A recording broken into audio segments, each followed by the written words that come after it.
Hey guys, Ashley with Amare. Okay, so today we're going to talk about the difference between a fat transfer to the breasts and implants to the breasts, because I get this question a lot. When you guys get like Lipo done and all these other procedures and then, BBLs and things like that, you guys ask me about all the things. So I'm going to tell you all the things. So, fat transfer. We know that term because BBL is a fat transfer. What does that mean? We are liposuctioning fat out of the body, and then we are injecting, transferring it somewhere else. That somewhere else can also be your chest.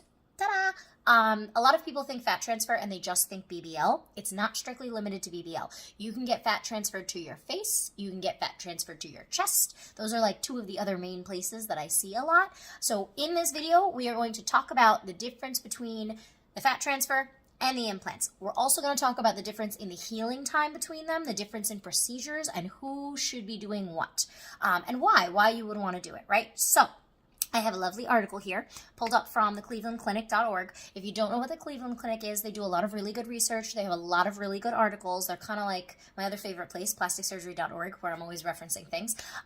So, going through this article, it's the difference between fat transfer or breast augmentation, which is, we're going to say implants, because we can go down the rabbit hole of augmentation, which is lift, reduction, all kinds of things. So we're just going to stick to fat transfer or implants. So what is fat transfer? Like we said, we lipo out the fat and we transfer it somewhere else. It heals. It takes about 6 weeks, sometimes a little bit more, depending on how much we're doing, but it takes about 6 weeks to soften and for all of those cells, those fat cells, to create new blood capillary connections so that they can start feeding the fat, giving it nutrients, and it becomes permanent. Ta-da! So that is fat transfer. They literally lipo you somewhere and then inject it into here, all around your chest, wherever we want to put it. And there you go. You have a little bit more volume. When you're talking about implants, implant is an object that is not made of your body. So silicone, saline, which you don't really use anymore, gummy bear. There are lots of different implants. We're going to do a whole video on just implants so that you guys can know what all that's about. That's coming later. But those are them. So to put those in, we have to actually make an incision. So depending on what we're doing, if we're doing a lift, the incision is going to look a little different. If we're putting in just the implant, the incision is going to look a little different. So that's what that is. An implant, breast implant, can be a gummy bear implant. Basics, we know this. We put it in there. It requires an incision. Fat transfer does not require an incision. It's injected the same way that the BBL is injected. Couple different ways that I've seen people do it. So you can either inject it, like they'll have like a big needle with the fat in it and inject it all around, or depending on how much we're doing, and usually I've only seen this done with BBLs, they will use a cannula and inject it that way. That I have not seen yet on the chest, but I have seen them do it where they have like a really big tube and a needle and they'll inject the fat all the way around. So that's that. Those are what the two are. So let's talk about fat transfer first. So when you're looking at doing fat transfer to the breasts, right? Anything we're looking at doing to augment the breasts in this video that we're talking about is to enhance and to make bigger and to make fuller, right? So doing fat transfer, it's usually for smaller breast sizes. So this is what the article says. Fat transfer increases breast size by 1 to 2 cup sizes. If you want larger breasts, you need implants, and we'll get to that in a second. The other thing with fat transfer, sagging breasts. Fat transfer makes breasts larger, but breasts may still sag. You may need a lift to get a firmer look. So let's unpack that real quick, because that's like a little bit, all right. So when you have someone like me who is like, let's just take a random cup size. Let's say like an A, right? And we want to go to a B or a C. I used to have a C. I rock climb. I work out a lot, so now I have an A. And I'm very happy with my A. But if I wanted to go bigger, I would do fat transfer rather than implants, because I'm not looking to go to like a full C. I'm just looking to get volume and shape around here, get a little bit of cleavage, and fill out the fat that I lost from working out. I'm not looking to do anything that's going to give me way more volume than that, or something that's a little bit more dramatic. Now, that's not to say that you can't do implants if you are only looking to go up to 1 or 2 cup sizes, you absolutely can. There are different implants and different sizes. It's like picking shoes. There are a million different sizes of heels, like inch, 4 inch, 3 inch, quarter inch, tons of them, right? So when we're talking about what size we're looking for, that's not always going to determine whether you need an implant or a fat transfer. Now, I have heard a lot of people say, and this is the next thing on that list, repeat procedures, right? So you need to have a substantial amount of fat in here and tissue for the fat transfer to go in. Right? So if it's sagging, if there is like collagen and elastin loss, and then you're just filling that up, it's still gonna hang. So fat transfer to the breasts would be more, in my opinion, where I've seen it come out the best is when you already have a smaller size. You used to be bigger, maybe like a cup or 2, like it says 2 cup sizes, like me. That was a C, now I'm an A. 2 cup sizes, and you want to bring back some volume and some shaping. I personally would suggest fat transfer if you're just looking to shape out and round out the curves and get a little bit more volume, give it a little bit more fullness, but nothing where you're looking to really like get nice and full and big, because as we know, some of that fat's going to die. It's not all going to take, and this is the next point where it says repeat procedure. You may need multiple fat transfer procedures to achieve the result you want. Here's where my thing comes in with that. You are getting lipo taken out of you to put into the breast tissue. How much lipo can we actually have to put into that breast tissue to fill it up? So the way that I like to simplify this is if you have, like me, a smaller size and it's kind of just empty, but it's toned still and it's firm and it's lifted, and you just want to fill back out what you already had before, fat transfer would be good because you already have the template for what's there. You already have the skin and the tissue. It's just, it doesn't have as much volume in it.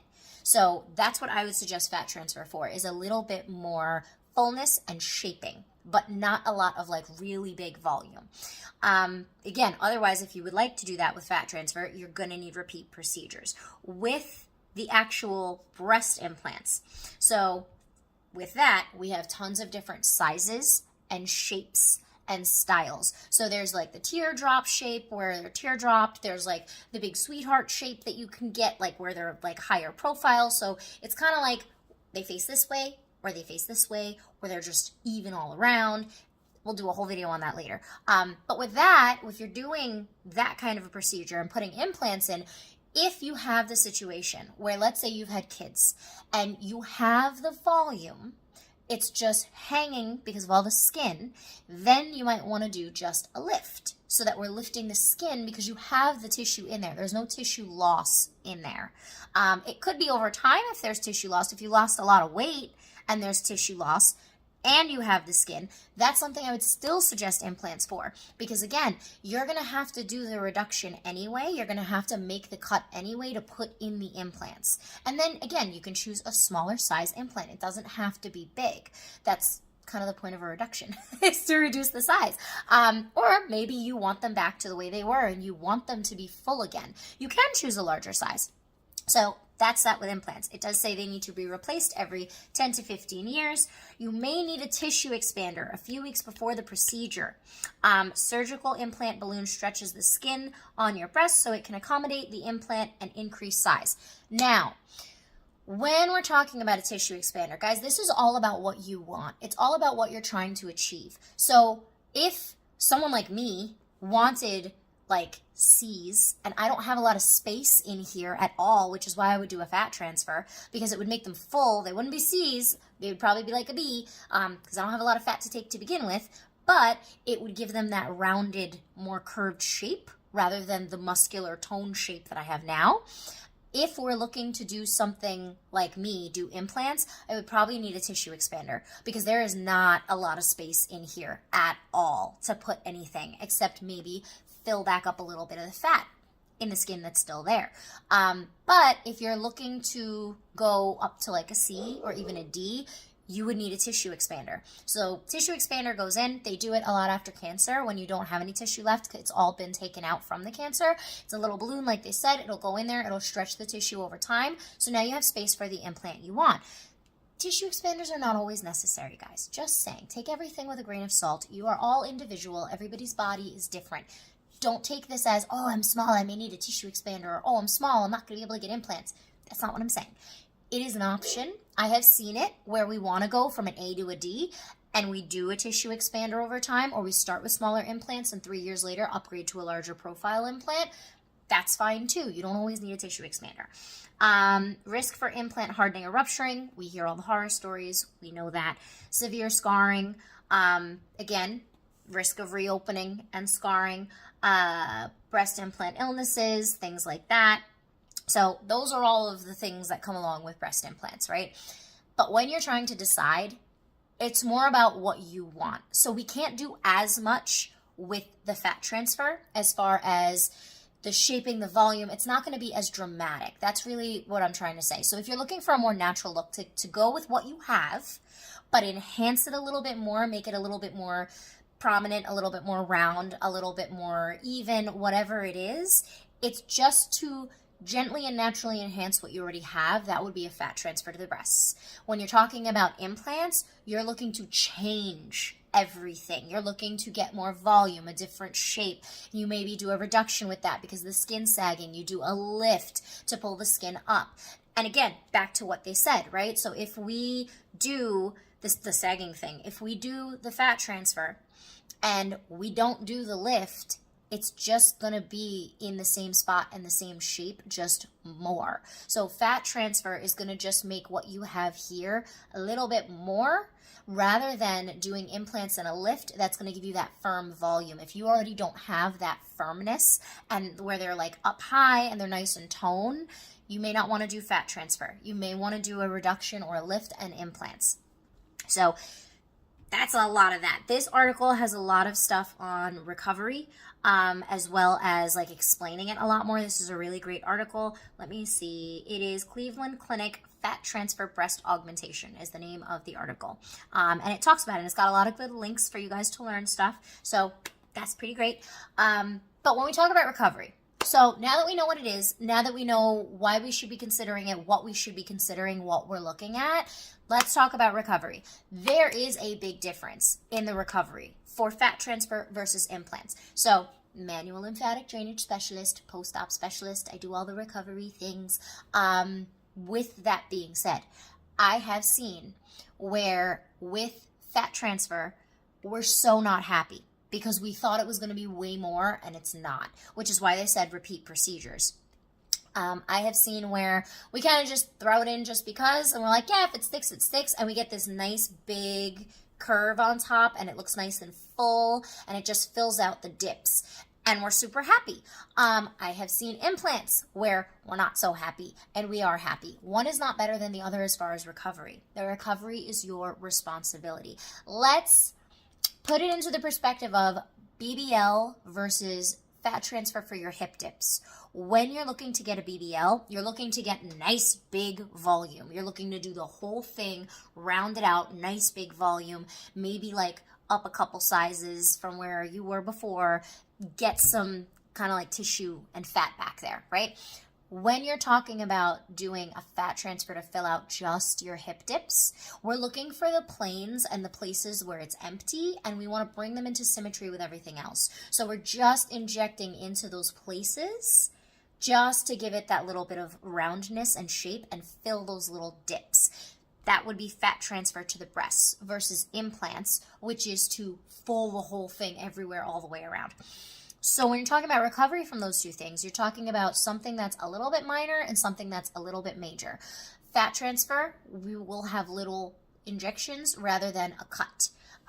Breast augmentation, implants, you will have an actual incision you need to worry about. Swelling-wise, right, and recovery-wise. We cannot touch the swelling of the fat transfer. And side note, if anyone ever tells you they're going to massage your BBL while it's still healing, run for the hills, because that fat is full in there and it's got all the swelling that's protecting it around it as it makes those little blood capillary connections to make them permanent. If you go moving that stuff around, it's a problem. So we don't do any manual lymphatic drainage for the swelling. They need to stay swollen All that needs to stay right where it is and heal, which is why, next point, garments. Your surgeon a lot of times will tell you not to wear a garment and just wear a very loose fitting sports bra or no bra after your fat transfer, because we don't want any pressure on it. It's a very delicate area. We want everything to sit and stay exactly where we put it. So we're not touching any of this. We're not, wearing like a wrap or anything like that. No compression bras, nothing like that after fat transfer. Because the same way with the BBL, we don't want to put pressure on it. Same way with the chest, we don't want to put pressure on it. Now, with implants, we absolutely work on that, because if we don't, that's how these rupture under here, these incisions. That's how incisions open, is from improper compression, squeezing and forcing all the swelling into or cutting into and causing pressure on your incision, which causes them to have pressure behind the incision and they open. Or the garment just it's not compressing at all and you blow up because you're not wearing a compression bra, you're wearing a sports bra, which the band is cutting into you here, and then there's absolutely no compression up here because it's loose, stretchy material. It's not compression with hooks. So that's the thing with implants, is we got to be a little bit more careful with the compression that we're using. Also, manual lymphatic drainage, 110% after implants, because again, like it says, scarring, capsular contracture, things like that, severe pain, those are all on this little list here of, with implants, things that you can expect with the healing that might go wrong. All of those things, you have all of this swelling around your implant. You need to make sure all that swelling goes away and doesn't cause scar tissue buildup over, on top of, underneath, or on the sides, anywhere around the implant. We want that to heal without any scar tissue in it. That scar tissue is fibrosis. That fibrosis starts a swelling. So if we don't get that swelling out, we can potentially have a lot of hardness around the implant, which we do see a lot and we can't get rid of. But same thing with your scar. You can have a lot of hardness around your scar because that swelling starts to harden and then it becomes permanent. So with taking care of yourself after a fat transfer to the breasts, you really need the manual lymphatic drainage for the lipo. And you don't want anything happening to the lipo area, because fibrosis will happen if you are not doing anything in your lipo area. And I see it all the time. And everybody comes in like 6 months later and they're like, oh yeah, I had a fat transfer done on my breasts. And I'm like, oh, how'd it go? They're like, oh, it's great. It's perfectly fine. But my lipo area is just, it's not doing so great. I still got swelling. I still got a little bit of hardness. I don't know what's going on. Guys, we do not want all of this to heal perfect. And then the thing that we weren't trying to do anything with, which is the lipo area, not heal perfect. We want to make sure we're on top of the aftercare for the lipo that we took the fat from to put in the breasts. So although we're not touching anything in the breast area, we are still in a compression garment for the lipo area with lipofoams, doing the massage, the manual lymphatic drainage massage, making sure that all that stays compressed and all that fluid stays moving and getting out of you and doesn't stagnate and become fibrotic. So the aftercare for fat transfer is going to be all about the lipo. The aftercare for the breast lift reduction implants, whatever you're choosing to do in that area, that's going to be for that area, because again, we're not altering anything else. We're not having surgery on anything else. It's just this area. That's it. We are just making the cut here. We've got the implants. We've got the swelling. Maybe we did a little bit of lipo under here, under the armpit area to contour. But our main focus in your treatment is going to be proper compressions for here, for all the chest area with the implants, making sure that it's being supported properly, manual lymphatic drainage to your chest, your ribs, underneath your ribs to get this whole area to drain properly so that we don't get any swelling stuck under there, healing with the implant, and that your incisions lay flat, foams in the compression garment for support if we absolutely need them. All of your aftercare is going to be focused with your implants directly by the implant area. That does not mean we are touching the implant. I have heard too many things about too many therapists that are like squishing into the implant area and using oil and rubbing on the implant. It's trying to heal in there. Stop poking at things. When we do manual lymphatic drainage for breast cancer, for lymphedema, where you have an implant and it's swollen, we are working above up here to get it to drain into your axillary channel where all your lymph nodes are, underneath your ribs to get your intercostal and deep lymphatics to drain that breast tissue area, the side here of the breast tissue. All of this is so fresh. Yes, we can work that area, but we're not going to if it's that fresh. All in here we're going to work, get all of this drained out. I just make sure nobody's squishing your implants right after surgery when you're recovering for like 6 months. And then even still, with some implants, they'll tell you try not to sleep on your stomach because, you know, you're going to put pressure on the implant, things like that. So all of our main focus is going to be clearing out the swelling from here with an implant. With fat transfer, our main focus is going to be cleaning up and clearing out the swelling from your lipo area so it heals perfectly without any complications or swelling, like nothing was done, as this heals on its own and we leave the fat transfer alone to heal. So both aftercare protocols involve manual lymphatic drainage for a specific area, compression garments for a specific area, whatever area that may be, foams to make sure that any hardness that's developed is being dissolved back to fluid so that the MLD, manual lymphatic drainage, can make you pee it out. And then any other, you know, aftercare things your surgeon has told you to do. But when you're talking about making sure that it heals properly, those are the 3 things we're still doing. It just varies as to where we're doing them, either on the lipo area for the fat transfer or around the chest area to drain the implants so that all of that heals flat and perfect without any major issues. No pressure behind the incisions, no pressure on the implant. Get all of that swelling out of there so you pee it out. Now, recovery time. Fat transfer is going to take 6 to 8 weeks to stick and heal. Lipo is going to take about 6 weeks to get the swelling out, to heal properly, and all of that. Some surgeons say it may take a little bit longer, and some may take a little bit less, depending on how much we took out. Okay, depending on how much work we had done. So there is no solid recovery time for like, oh, lipo is always 6 weeks. It depends on how much we've done. Because although you may be putting a little bit up here, or, you know, as much as you can up here, you may want to go in for the lipo. Like that one client that I said, she went in and just decided to do it anyway because they offered it for the breast area. You may want to just throw it in there anyway. But the main reason you're going in is the lipo. So we're going to need to focus on that, and it may take a little bit longer if we're doing that as the primary thing. If we're doing just a little bit, and this is the primary area, then it may be a little bit less. But generally, always fat transfer 6 to 8 weeks, and then your lipo area kind of at the same time, maybe a little bit more, maybe a little bit less. With implants, same thing, about 6 to 8 weeks, depending on the amount of work, depending on the size of the implants, depending on what your surgeon says. So for implants, same thing. There is no standard time. It is what your surgeon says the healing time is. But again, with the swelling and with the healing, all that's happening at once. We're getting the swelling out while you're healing. And we don't want the reverse to happen, which is where you heal and then we have to try to get the swelling out. So we want to make sure that we're staying on top of the aftercare with your implants, getting all the swelling out from your sides, from your chest, all this tissue, making sure that it all drains properly so that you're healing. So I know it's a lot. This is a long video, I know. But that's kind of all I have to say about all that stuff. Your aftercare, still you need aftercare. If not for the lipo, the manual lymphatic drainage for the lipo, for the breast implants to make sure all that tissue heals properly and there's no pressure in there as it heals, you still need to come in for your MLD sessions.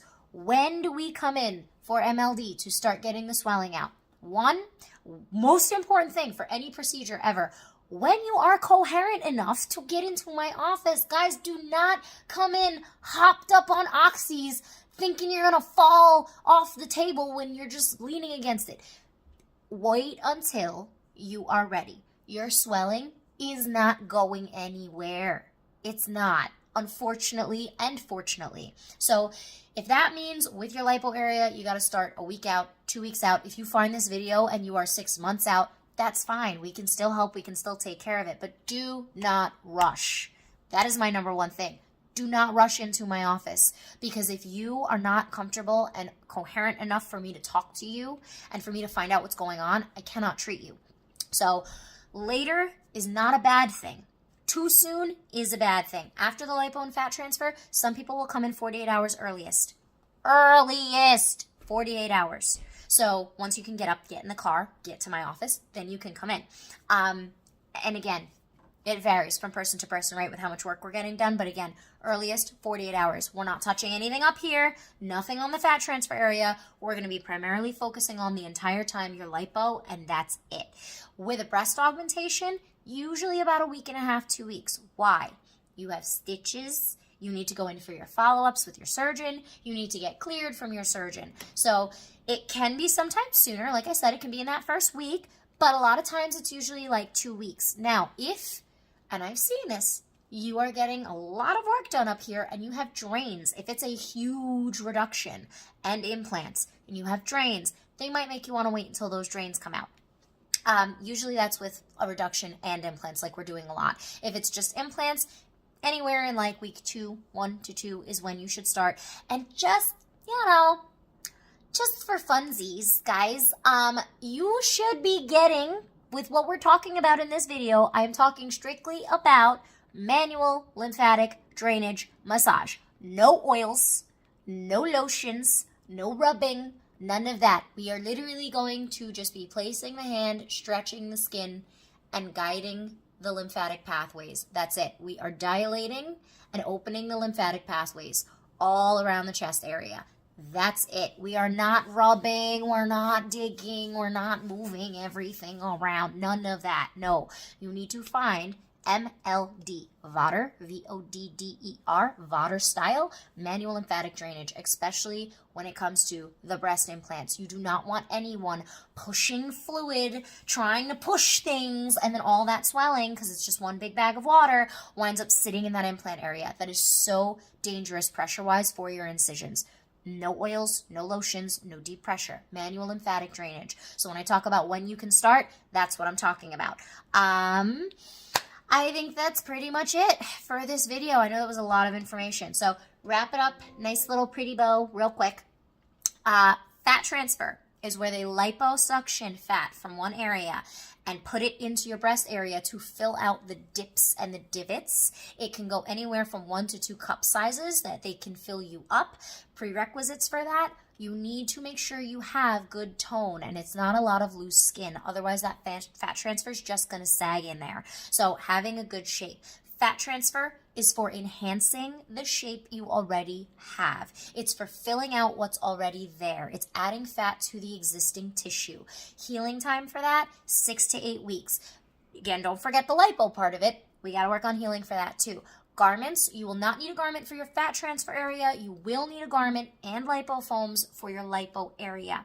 Manual lymphatic drainage can be started 48 hours after with doctor's clearance for your lipo area. We are not touching the fat transfer ever. So starting that to make sure the lipo heals properly at the same time that the fat transfer is healing, so that we don't have extra time added on to the healing time because the lipo is not healed and the fat transfer is. With breast implants, whether you're doing a reduction of the skin or just a lift and implants or just implants, you will have a cut. The implant is something that is not of your body. No other areas have to be touched on the body if you don't want them to be. You can get a smaller implant to go up a cup size or 2, or you can get a bigger implant and go up a little bit more than that.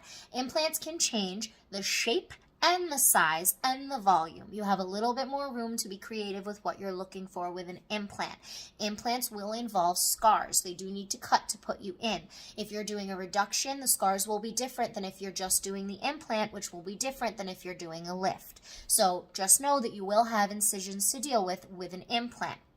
Implants last 10 to 15 years. Fat transfer is permanent, but there's only so much we can do with that. And a lot of times, it's a very small amount. So, you may have to go back a couple times to get what you're looking for permanently. But fat transfer is permanent. Now, one more little thing that I'm going to insert here. If you work out like I do, and you're constantly burning fat and building muscle, and the pectoral muscles are developed pretty well, that fat's going to get eaten away at. So you may want to do implants if you're a super active person like a runner or a rock climber like me. Just little tip in there. With the implant, you will have a compression garment. You will sometimes need foams to fill out that compression garment to soften and buffer where the garment is cutting into you, trapping fluid, making sure that we don't have fibrosis. You will need to make sure you have an actual compression garment with hooks. If you have a sports bra and it's too loose or too tight, it can cause problems. You want to start manual lymphatic drainage about a week, 2 weeks, week and a half, whenever your surgeon clears you, and we will be clearing out the chest area specifically, not directly touching the implants because they are trying to heal. So again, it works on the chest and we get everything to drain, but we're not touching the implants themselves or working directly on any of this breast tissue where the implant is at all. So that's how that works. And I think that's it for the breast implant part. Again, it's up to you guys as to what you're looking for. Please talk to your surgeons about this. Look at yourself and figure out what's going on. If you, again, have that loose skin, you're gonna need to do a lift or a reduction and implants to fill the volume. I have seen, though, where they've done the reduction and some fat transfer, but we weren't trying to go up any cup sizes or anything. We were just trying to fill out the tissue that was there. So that's a different story. But I've seen that as well. So with that, you want to make sure that you're asking the right questions with your surgeon. You want to make sure that you're figuring out what you actually want. Do you want a lot of volume, like really big size? Do you have a lot of loose skin? Are they perky or are they hanging? You guys have to get a little bit better at asking questions with your surgeon and really nitpicking at what's there so that you make sure you're choosing the right procedure. Because yes, fat transfer can be done to go up 2 cup sizes, but if there's a lot of loose skin, it will not look firm and perky the way you want it to. So clevelandclinic.org. The article is called Fat Transfer Breast Augmentation. And that is the end of my video. Ta-da! Okay, I will see you guys soon. If you need lipo foams for your lipo, if you're having trouble with fibrosis and you need foams, or if you have incisions and you need proper soap, not Dial Dove or HipaCleanse, but post-op soap, or if you're having a lot of pain and soreness and the itch and you need post-op cream, all of that stuff is in our shop, amarepostopshop.com. The link is in the bio on our Instagram, and I believe the link is in the description box on our YouTube. If you guys need help, right? So if you're like, oh yeah, she really knows what she's talking about. I don't know what to do. I had this done and I don't know. Virtual session with me, or if you are in New Jersey, we are located in New Jersey, Highland Park or Elizabeth. Give our office a call either way. If you DM us, we will tell, and if you text us, and if you email us, we will tell you the same thing. Call the office, speak to Alex, 732-841-0142. Maybe you don't know if you need a virtual. Maybe you don't know if what you're asking is even something I can help with. Talk to Alex, guys. She's there to literally spend time talking to you and answer all of your life's questions about these things. So call the office, 732-841-0142, and you can schedule a virtual with me. We will go over all these things. I will explain everything. I will look specifically at you and tell you what's going on with your body. Can't do that over DM, email, or text, so you have to schedule a session with me for that.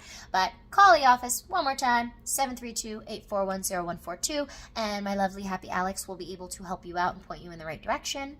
And that's it, guys. Have a good rest of your day. I hope this was a little bit helpful. Bye!